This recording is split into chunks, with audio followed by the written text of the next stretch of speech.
Lucas de capítulo 15. A ovelha perdida,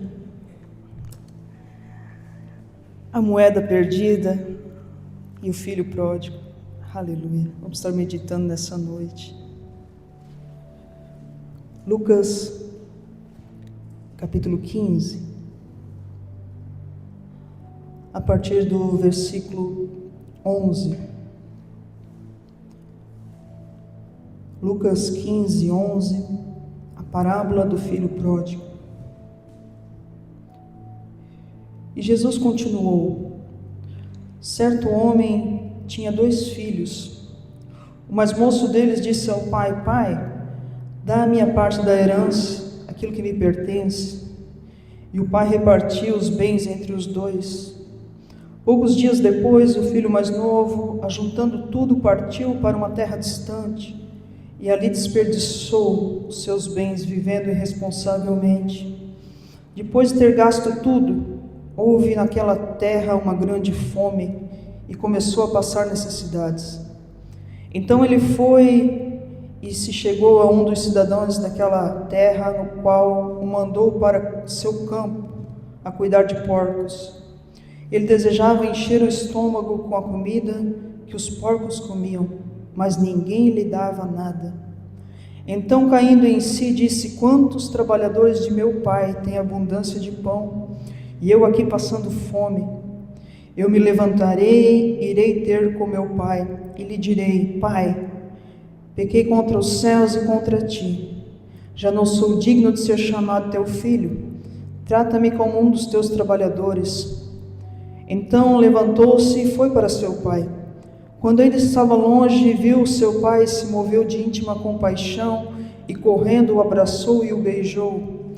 O filho lhe disse: Pai, pequei contra os céus e perante ti. Já não sou digno de ser chamado teu filho.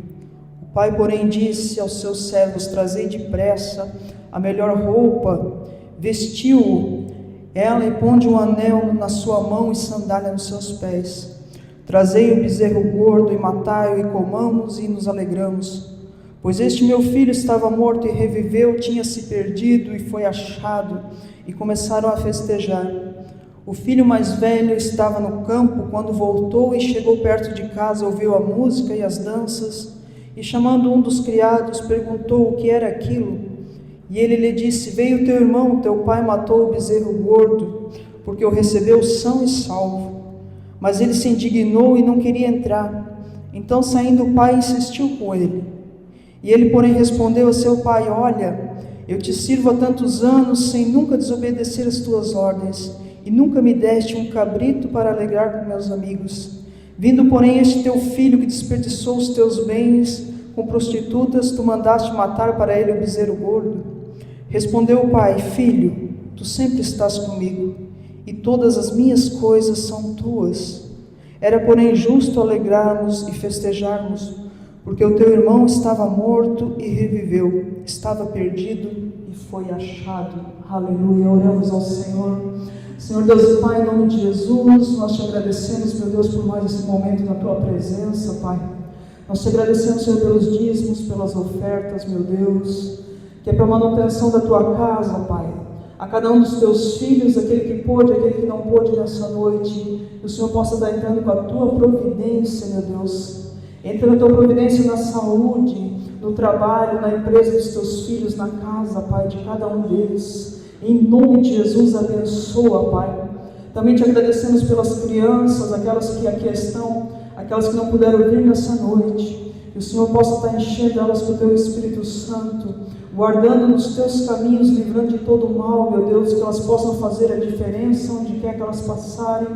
Também as professoras que têm ministrado às crianças, que o Senhor possa estar abençoando e recompensando a cada uma delas, meu Deus, segundo a sua obra, Pai. Em nome de Jesus, nós te agradecemos, Senhor, por este culto, por este momento na tua presença, pela tua palavra, Senhor, que já foi confirmada nessa noite, Pai. Que o Senhor venha falar aos nossos corações, Espírito Santo de Deus. Tens toda a liberdade em nosso meio, faz teu querer e tua vontade nessa noite. É o que nós te pedimos e te agradecemos, crendo em nome de Jesus. Amém. Glória a Deus. Aleluia. Essa palavra que o Senhor colocou no meu coração nessa semana,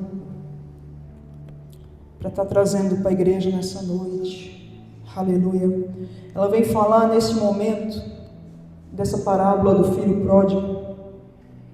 E quando a gente lê uma passagem na Bíblia, a gente tem que ler todo o contexto, pelo menos um capítulo antes, pelo menos um capítulo depois, para poder entender, para não pegar um texto isolado, talvez interpretar de uma forma errada, poder entender o que Jesus está querendo falar.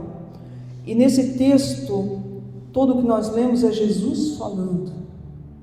A minha Bíblia, quando é Jesus falando, ela está em vermelho, e isso é muito bom. E é Jesus falando. E essa parábola do filho pródigo, ela está numa sequência de 3 parábolas. Primeiro ele começa falando da ovelha perdida. Depois ele fala da dracma perdida. E depois ele fala do filho pródigo. E não é por acaso, não é porque está jogado assim de qualquer jeito, não, há uma razão, há um motivo.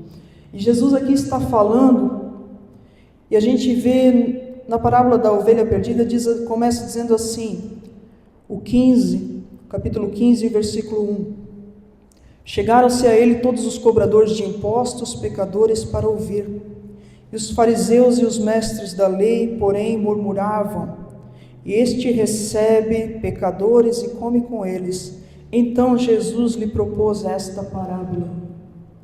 Ele começa a falar então por causa disso, porque os fariseus e os mestres da lei estavam ali escutando e criticando porque Jesus andava em meio aos pecadores, e os fariseus eram aqueles que seguiam a lei de Moisés, seguiam a risca, mas eles tinham uma aparência de cristão, eles tinham uma aparência de santo demais, mas o próprio Jesus fala que eles eram como sepulcro caiados, muito bonito, muito adornado por fora, mas por dentro uma podridão de ossos, uma podridão. Jesus assim fala a eles, dirige a eles, e eles vêm então com as leis, mas eles não tinham amor, eles não tinham misericórdia. Eles estavam ali criticando que Jesus estava andando com pecadores, se sentando na mesa, tendo comunhão com pecadores. E assim também os mestres da lei, aqueles que escreviam a palavra, escreviam as leis. Eles conheciam as leis, mas eles não conheciam de misericórdia. E era isso que Jesus veio ensinar a eles, misericórdia. E isso que Jesus ensina para nós a cada dia. Que a misericórdia dele não tem fim, aleluia, por isso nós estamos aqui, porque ele nos escolheu quando nós não tínhamos nada a oferecer, quando nós ainda estávamos perdidos no pecado, ele nos escolheu e nos resgatou, para a obra que ele tem na vida de cada um, aleluia. Então é tão importante nós entendermos, nós possamos orar e dizer, Senhor, me ajuda a olhar como Tu olhas, a ouvir como Tu ouve, a enxergar o perdido como Tu enxerga, com misericórdia, aleluia. E no texto ele começa dizendo, ele está falando sobre a ovelha perdida, a ovelha que se perdeu. E no texto de João 10:27 fala que a ovelha, ela ouve a voz do pastor e ela reconhece a voz do pastor, e ela não vai seguir se outro chamar, ela só vai seguir se o pastor chamar. Então a gente começa a pensar, você lê o texto e começa a pensar, mas por que então que essa ovelha se perdeu? Eram 100 ovelhas, e uma se perdeu das 99, por que ela se perdeu? O que aconteceu para que ela viesse a se perder?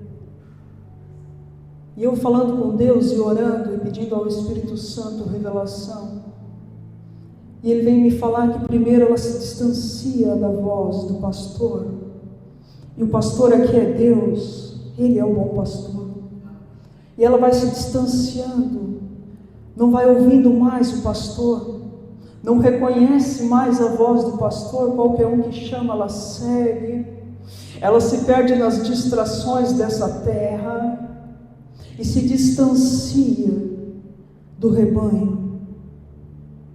Pessoas que se distanciam. Entenda uma coisa, nós não temos que, eu só vou ter amizade com cristão. Se não for cristão, eu não vou ter amizade, senão posso me contaminar. Isso é pensamento de religioso. Jesus chegava e tocava no leproso, não era Jesus que ficava leproso, era o leproso que ficava curado. E assim Ele quer fazer através de nós, que no meio das pessoas não tem como nos tirar do mundo, no meio das pessoas, no nosso trabalho, na escola, onde quer que for, no meio da família, que nós possamos fazer a diferença, que possamos ter misericórdia, assim como Jesus tinha. Aleluia! E eles não aceitavam que Jesus andava em meio aos pecadores, que Jesus sentava na mesa e comia e tinha comunhão com os pecadores. Mas Ele veio sim para os doentes e não para aquele que é são. Foi para os doentes que Ele veio. Aqueles que reconhecem: Senhor, eu preciso de Ti, eu preciso da cura, eu preciso Te buscar mais, eu preciso de santificação. É para isso que eles veio. Então, nesse texto a gente vê que a ovelha se perde, ela se perde do rebanho, ela se distancia do rebanho, e neste momento o pastor ele vai atrás dela, e traz de volta, e traz nos braços, Ele traz nos braços. Entenda uma coisa nessa noite, Ele busca a ovelha perdida sim. Talvez eu e você já fomos, com certeza nós já fomos um dia uma ovelha perdida, da qual Ele buscou. E entenda que por maior que seja o rebanho dele, Ele se preocupa com aquela que se perdeu. Aleluia. Muitas das vezes a gente não consegue dimensionar. Há algum tempo, quando eu me converti, no começo eu orava a Deus e dizia: Deus, eu não entendo como é que o Senhor ouve tanta gente, como é que o Senhor dá atenção para todo mundo.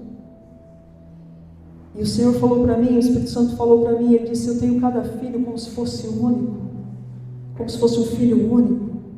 Aí eu entendi como o Senhor nos ama. E aqui em meio às 100 ovelhas, talvez se fosse o ser humano eu diria: eu tenho mais 99, deixa aquela para lá. Eu tenho bastante, uma mais, uma menos não vai fazer diferença. Mas o Senhor não vê como o homem vê. Aleluia. Ele se importa com a sua vida, Ele se importa com a sua família. Aleluia. Ele quer trazer de volta. Para isso nós precisamos orar e interceder por vidas que se distanciaram, que se afastaram da presença dEle, que se distraíram com tantas coisas dessa terra, que pararam de andar com o rebanho.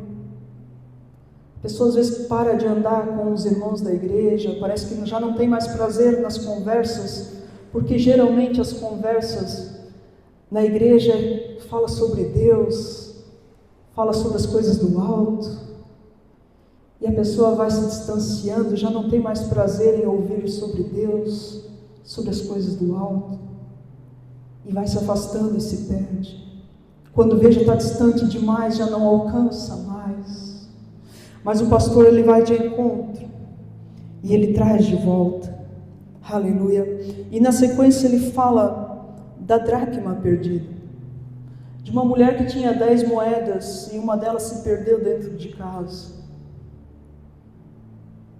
E ela então, aquela mulher, quando ela percebe que perdeu aquela dracma, aquela moeda, a Bíblia vai nos dizer que ela acende a luz, ela varre a casa e ela procura até encontrar. Ela procura insistentemente até encontrar. E eu entendo por essa passagem o porquê. Eu fico meditando, eu fiquei pensando e falando com Deus: por que ela perdeu? Por que ela perdeu essa moeda? que ela perdeu essa dracma? E o Espírito Santo me falou, porque ela não deu o devido valor. Porque quando a gente tem algo de muito valor, a gente cuida, a gente zela, a gente tem um lugar especial para guardar. E ela não deu o valor devido àquela dracma. Ela não tinha um lugar especial para guardar ela. Por isso que ela perdeu. Assim como a gente tem a chave do carro, a maioria das pessoas tem um porta-chaves do lado da porta, porque ela sabe que se ela tiver que sair numa emergência, acontecer alguma coisa, ela tem que pegar o carro e sair, ela não vai ter tempo de ficar andando pela casa procurando a chave. E se ela não tiver um lugar específico para colocar, um dia ela vai jogar em cima do sofá, um dia ela vai jogar em cima da mesa. E quando precisar com urgência, ela não sabe onde está. Assim é a presença de Deus nas nossas vidas. Aleluia. Nós temos que ter um lugar especial, ter um altar mesmo, verdadeiramente em nosso coração. Saber que ali é o lugar dele e nada pode tomar aquele lugar. Aquele lugar é tão somente dele, aleluia, e dar o devido valor e saber que se nós perdemos a presença dele, nós perdemos tudo. E aquela mulher então perde aquela moeda, porque ela não deu o devido valor a ela, porque ela colocou em qualquer lugar. Porque a Bíblia vai nos dizer que ela acende a luz, então ela estava no escuro, a casa estava escura. Ela varre a casa, quer dizer então que estava sujo, estava desorganizado. Nessa semana, no sábado de manhã, o pastor acordou empolgado, porque ele queria limpar o sítio, mas todo sábado chove. E no sábado pela manhã, ele acordou ele queria limpar o sítio. E ele disse, não vai dar para limpar o sítio, estava chovendo. Ele disse, eu vou limpar então as paredes do quarto, o forro e o forro da sala que estava mofado. E então quando ele arrastou o sofá, entre os dois sofás tinha uma tesoura, e eu tinha deixado ali, na verdade tinha caído e eu não tinha pego. Ali tinha uma tesoura. Ele disse, achei a tesoura. Eu disse, não, eu sabia que estava ali, porque eu fui costurar. E ela caiu entre os sofás e eu estava com pressa, eu deixei ali. Quando eu quisesse ela de volta, eu sabia que ela estava ali. Muito provavelmente, quando eu quisesse ela de volta, eu não ia mais lembrar que ela estava ali. E naquela situação eu fiquei meditando, eu já estava meditando na palavra, eu fiquei meditando que muitas das vezes o Espírito Santo, nós temos que dar essa liberdade dele arrastar as coisas de lugar, mover as coisas de lugar, mover as nossas prioridades, porque ali ele vai encontrar coisas que a gente nem sabe mais que está ali, mas que precisa ser retirado, aleluia, que precisa ser tirado dali. Que o Espírito Santo possa ter liberdade no teu coração de entrar em qualquer cômodo, que não venha ter reservas, dizer, não, aqui Deus, aqui não mexe, aqui deixa comigo, deixa que eu resolvo. Não, que não venha ter reservas no teu coração, que Ele possa transitar em todos os cômodos, que Ele venha ter liberdade de mover as coisas de lugar, se assim for necessário, de mover as tuas prioridades, para que se cumpram a vontade de Deus na tua vida, para que se cumpra o propósito de Deus na tua vida, aleluia, que assim venha a ser. E aquela mulher, ela começa acendendo a luz, ela acende a luz é Cristo, lâmpada para os meus pés e luz para o meu caminho, é o Senhor, é a palavra do Senhor, a luz é Cristo, e ela acende a luz, porque quando nós acendemos a luz, a gente vê muito, no escuro a gente não consegue ver nada, a gente não enxerga um palmo na frente dos olhos, só vê medo, insegurança, escuridão. Mas quando nós acendemos a luz que é Cristo em nossas vidas, quando nós damos liberdade para o Espírito Santo se mover em todos os cômodos, tirar as coisas de lugar, Ele vai mostrar, aleluia, Ele vai mostrar para ti aquilo que está te afastando da presença de Deus, Ele vai mostrar para ti aquilo que Você não está conseguindo viver a plenitude do que Deus tem para ti, do que Deus tem para você viver. O que está te atrapalhando, Ele vai te mostrar. Mas Ele precisa de liberdade para isso. E essa liberdade é nós que damos a Ele. E ela então varre a casa. Varrer a casa cabe a ela, tirar a sujeira, tirar todo o atrapalho, tirar tudo aquilo que está atrapalhando a visão dela. Ela varre a casa, aleluia, e procura, e busca, até encontrar. Eu notei aqui uma frase que eu achei muito interessante, do John Wesley, que diz assim: a conversão tira o cristão do mundo, a santificação tira o mundo do cristão. Nós temos que buscar por santificação, e é uma luta diária, de cada um de nós. Buscar, sede santo, porque eu, Senhor, sou santo, aleluia, e sem santidade ninguém verá a face do Senhor. Por isso nós temos que lutar a cada dia, a cada amanhecer, por santificação, buscar santificação, buscar viver uma vida correta, buscar viver uma vida santa, aleluia. E a Bíblia diz que ela busca com persistência até encontrar, aleluia. Aqui já está a ovelhinha o pastor foi, resgatou ela, trouxe nos braços.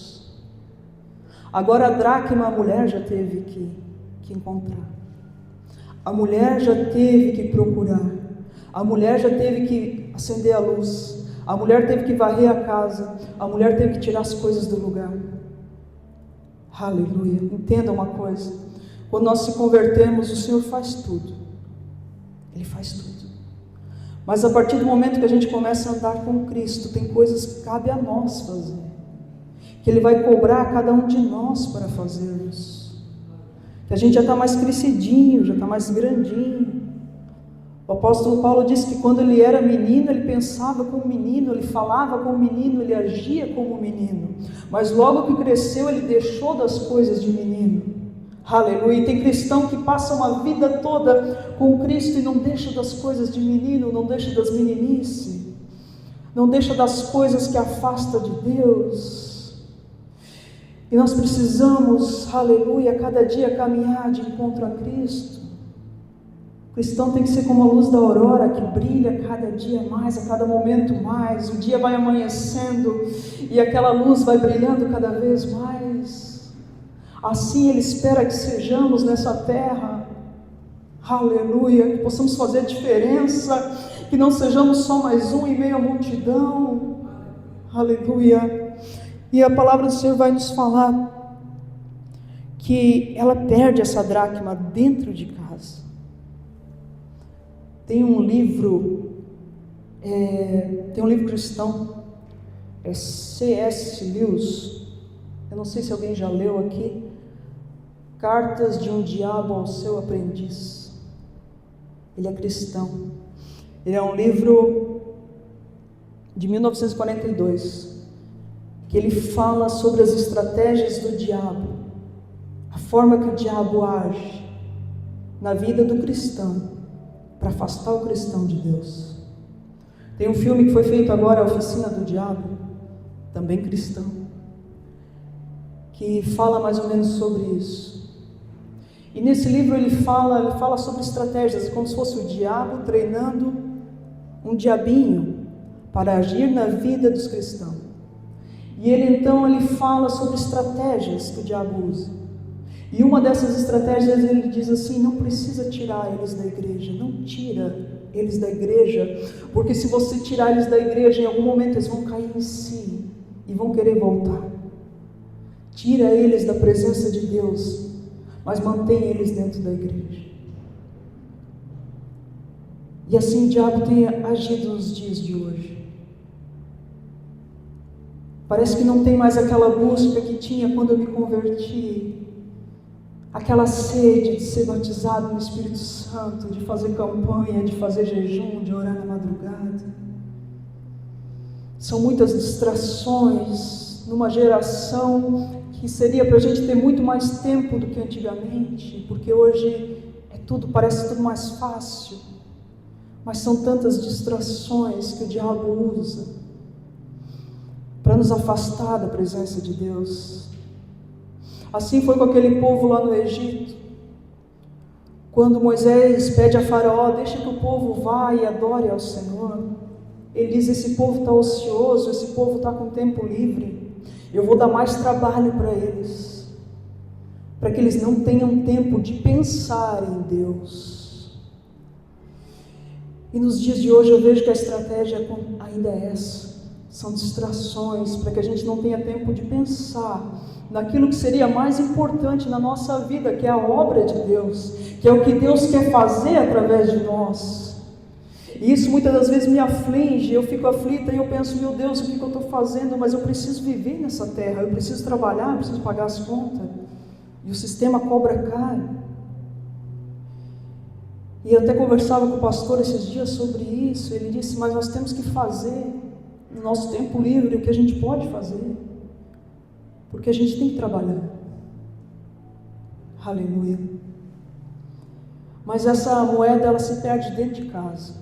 Pessoas que se perdem da presença de Deus dentro da igreja, se afasta da presença de Deus dentro da igreja.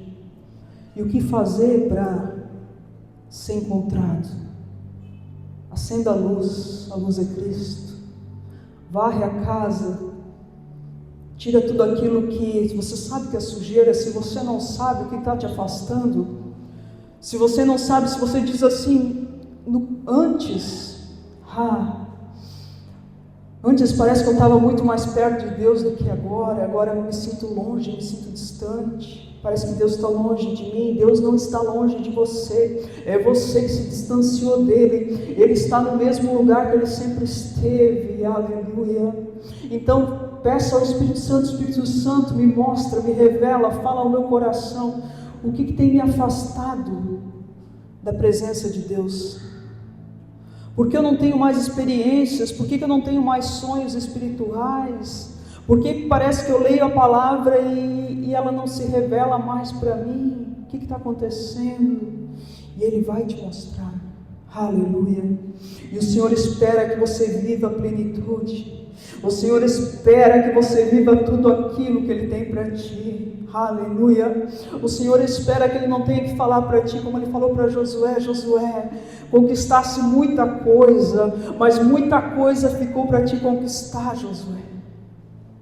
Aleluia. Que nós possamos chegar diante do trono de Deus e ter conquistado tudo aquilo que Ele preparou para nós.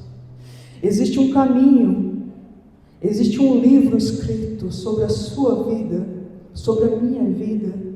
Existe um plano de Deus. Ele planejou a cada dia, e o plano de Deus, Ele diz que é de paz, que é de vitória, que não é de derrota, que não é de fracasso. E muitas das vezes a gente vai contra o plano de Deus, a gente não vive o que Deus tem para cada um de nós vivermos, mas que nós possamos, aleluia, entender essa noite e viver tudo aquilo que Ele tem para nós vivermos. Essa mulher, ela tira as coisas do lugar, ela vai à casa, e ela encontra, e ela se alegra, e ela chama as amigas e se alegra, e diz assim: se alegre comigo. Aleluia. O Evangelho é sobre isso. O Evangelho é sobre a alegria do Espírito Santo. O Evangelho não é sobre você não ter problemas, sobre você nunca ter uma enfermidade, não. É sobre a alegria e a esperança que você tem em meio aos problemas. Saber que Ele pode solucionar, saber que Ele pode mudar essa situação, e se Ele não mudar, Ele está contigo. Aleluia. Ele está te segurando pela mão, assim como um pai leva um filho pequeno que está aprendendo a dar os primeiros passos. Ele está segurando a tua mão e Ele vai passar contigo. Aleluia. Você pensa, se talvez esteja, você pensa assim: mas está difícil demais. Se está difícil com Cristo, imagina sem Ele. Nós temos uma viva esperança. Aleluia. E agora, entrando nessa passagem do filho pródigo, eu acredito que é uma passagem bastante conhecida da igreja, sobre esse filho que decidiu sair. sobre esse filho que tinha tudo na casa do pai, mas achou que lá fora seria melhor. E quantos vivem dessa forma? Tem tudo na casa do pai, mas acha que lá fora vai ser melhor. Quantas pessoas nós já vimos que se afastaram da casa de Deus? E tu conversa no primeiro mês, você vai atrás, você conversa, você tenta trazer de volta, e a pessoa diz, mas está tão bom agora está tão melhor, está tão mais fácil de quando eu estava na igreja. E assim é no princípio.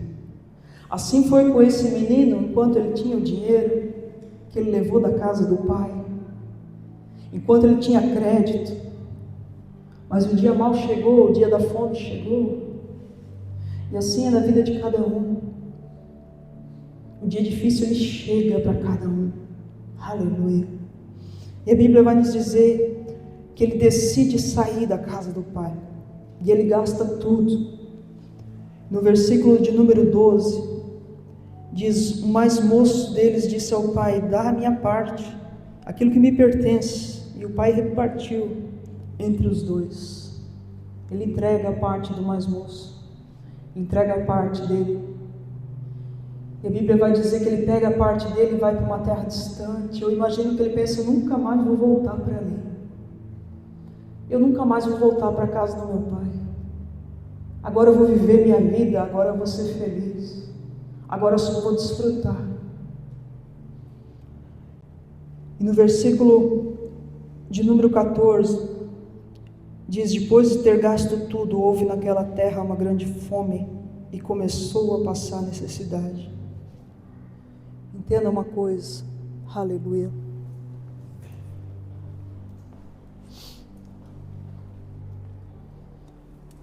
Muitas das vezes, a pessoa, ela estava na presença de Deus, ela tinha uma vida com Deus.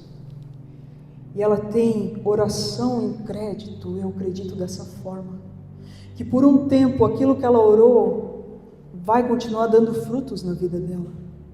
Aquilo que ela buscou em Deus vai continuar dando frutos na vida dela, mas vai chegar o tempo que vai acabar.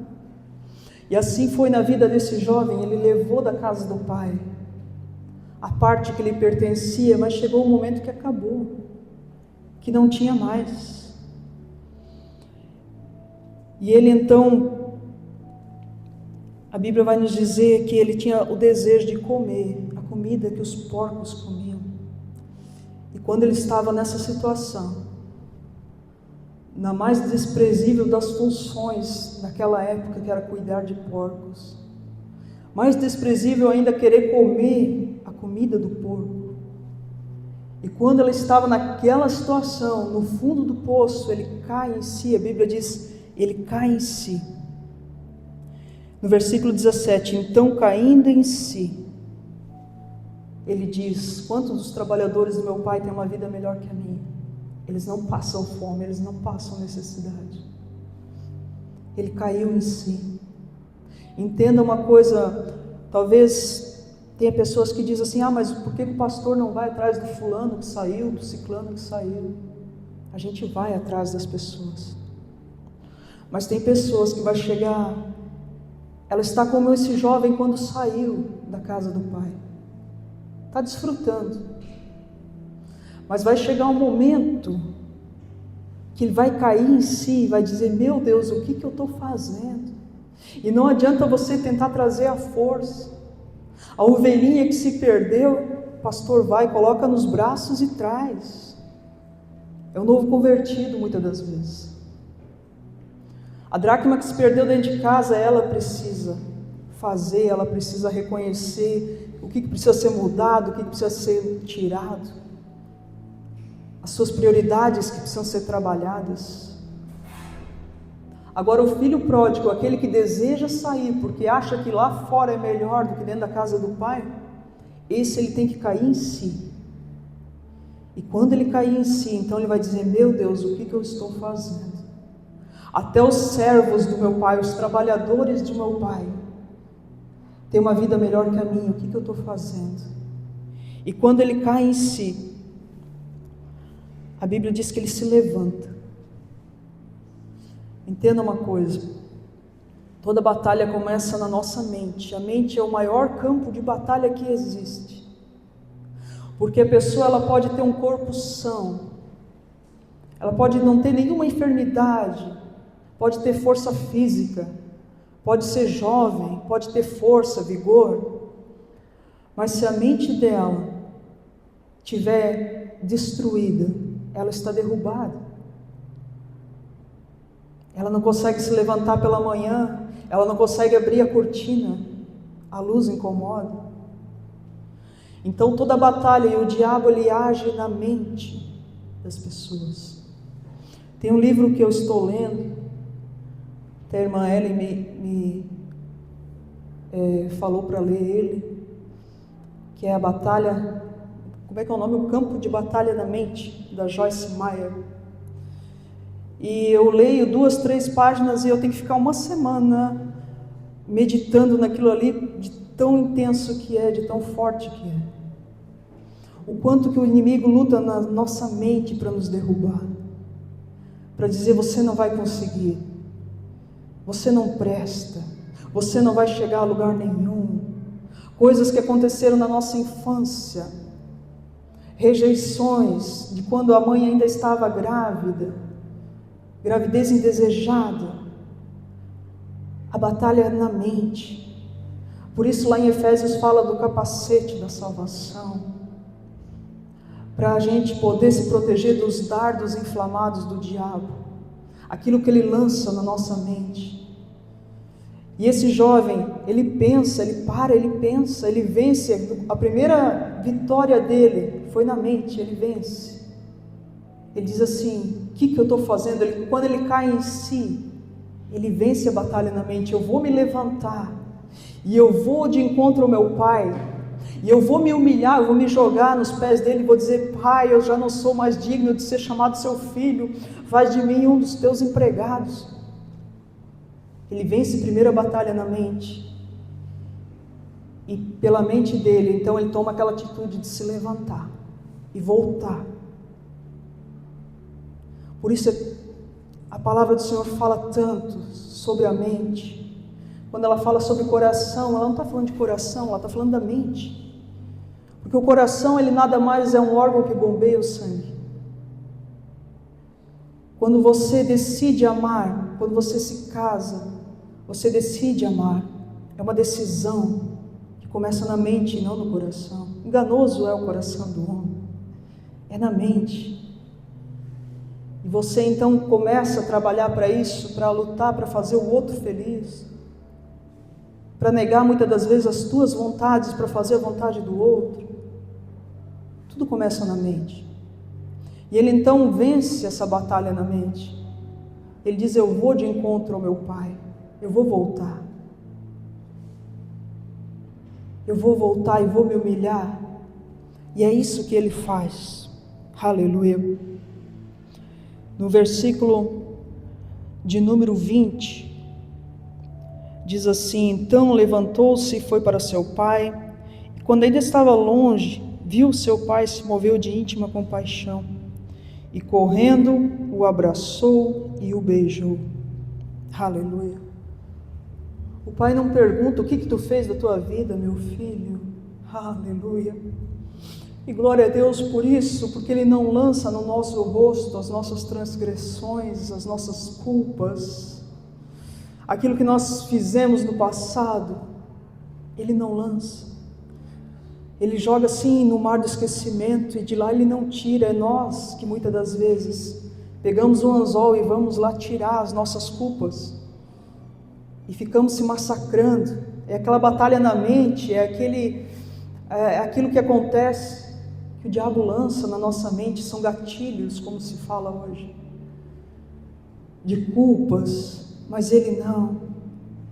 Você olha ele encontrando aquele filho, e você não vê ele dizendo: o que tu fez da tua vida, filho? Não. Olha o teu estado, meu filho. Não. E o filho então, ele se joga e diz assim, ele se humilha e diz: pai, eu já não sou mais digno de ser chamado teu filho, faz de mim um dos teus trabalhadores. Ele já estava conformado em ser um dos trabalhadores. E a Bíblia diz que o pai, porém, no versículo 22, disse aos seus servos: trazei depressa a melhor roupa e vestiu-a, ponde um anel no seu dedo e sandália nos seus pés. Roupa fala de revestimento, fala de vestir-se como a família se vestia. Ei filho, tu ainda faz parte da família, tu ainda faz parte. O anel fala de autoridade, pertencimento à família. E a sandália nos pés vai falar sobre que ele era filho, porque os servos, eles andavam descalços, os trabalhadores andavam descalços. Mas quando ele diz assim, traz a sandália para ele está dizendo: filho, tu não vais ser meu servo não, tu és meu filho, aleluia. E assim ele diz para nós nessa noite: não importa quão longe nós fomos da presença dele, mas tem que ter essa atitude de se humilhar, de reconhecer: Pai, eu preciso de Ti, aleluia, eu preciso de Ti, me ajuda. E ele então veste de novo aquele filho e mostra para ele que ele é amado. Quantos aqui sofreram já rejeição de pai, talvez, abandono de pai? Mas ele está te falando nessa noite: ei, você é meu amado. Se eu te amo, não importa quem te rejeite, porque eu te amo e eu te escolhi desde o ventre da tua mãe, quando os teus ossos ainda eram informes, quando ainda não tinha uma forma definida, eu já te amava, eu já tinha te escolhido, aleluia. Por isso não importa quem te rejeita, vença essa batalha na sua mente, aleluia. E a palavra vem nos falar no versículo 23, eu achei interessante que do 23 até o 32, se fala 3 vezes do bezerro gordo, e não fala um bezerro gordo, fala o bezerro gordo. Era um animal que estava sendo criado para uma ocasião especial, não era qualquer animal não, era aquele que estava sendo criado ali para uma ocasião especial. E o filho mais velho veio falar, ficou indignado porque mataram o bezerro gordo, por causa daquele irmão que perdeu tudo, que gastou tudo. E até os nossos olhos humanos até parece também ser injusto, mas como se esse filho estava dentro de casa e fazia tudo e obedecia o pai, não recebeu nenhuma festa, e o filho que perdeu tudo, que viveu de forma irresponsável, agora recebe uma festa. Porque a gente vê como o homem vê, a gente não consegue entender o amor de Deus. E ele está falando aqui, quando ele fala desse irmão mais velho, ele está falando aos fariseus, aos mestres da lei, dizendo: ei, vocês não se alegram quando o pecador se arrepende, vocês não se alegram quando alguém se dobra perante mim, vocês não se alegram, porque parece injusto, porque eles seguiam a lei de Moisés, e como alguém que estava fora da lei, então agora ia poder viver no mesmo céu que eles. E Jesus, ele fala, quando ele fala desse irmão mais velho, está representando os fariseus, os mestres da lei, aqueles que acham que são santos demais e que Deus está fazendo errado. E aquele jovem, ele fez o fardo parecer pesado demais. Ele disse para o pai: eu estou aqui a vida toda trabalhando para ti, te obedecendo, e nunca me deste nada. E ele fala: ei filho, tudo que eu tenho é teu, toma posse. E o Senhor fala para nós nessa noite, nós que estamos na casa do Pai, nós que estamos obedecendo, Ele fala: filho, tudo que eu tenho é teu, toma posse. Nós não vivemos coisas maiores em Deus porque nós não tomamos posse. Muitas das vezes não tomamos posse porque não conhecemos. A Bíblia tem mais de 3.000 promessas. Se ninguém, talvez na sua vida, colocou a mão na sua cabeça, um profeta, um pastor, um pregador, alguém, e te fez uma promessa de Deus, toma posse do que tem na palavra de Deus. Tem mais de 3.000 promessas para que você possa tomar posse e viver grandes coisas. Aleluia. Ele fala, tudo que eu tenho é teu, tudo que está aqui dentro é teu. E assim Ele fala para mim e para você nessa noite, que nós não venhamos viver como esse filho mais velho, fazendo para Deus, e muitas das vezes até murmurando e reclamando, e achando pesado demais, e achando que nós somos justos demais, que nós merecemos mais do que os outros, que o bezerro gordo é para nós, não é para o outro. Ei, aleluia. Ele quer resgatar aquele que está afastado, aquele que se afastou, aquele que não conhece a Cristo. Ele quer resgatar, Ele tem um amor incondicional, Ele não é ligado à condição, não é ligado com o que a pessoa faz, mas é ligado a quem ela é filha de Deus, Ele é filho de Deus, por isso Ele deseja resgatar. Mas nem por isso nós não temos bênçãos em Deus, coisas que Ele tem para cada um de nós. Que nós possamos, que essa igreja venha se levantar em oração, aleluia. Que possamos viver coisas grandes, que possamos incendiar essa cidade, as cidades vizinhas, aleluia. Que possamos viver o poder de Deus, a plenitude de Deus em nossas vidas. Isso vai começar por nós, vai começar por mim e por você que está aqui nessa noite. Muitas das vezes nós temos que cair em si e dizer, Deus, será que é só isso mesmo? Será que é só um arrepio mesmo?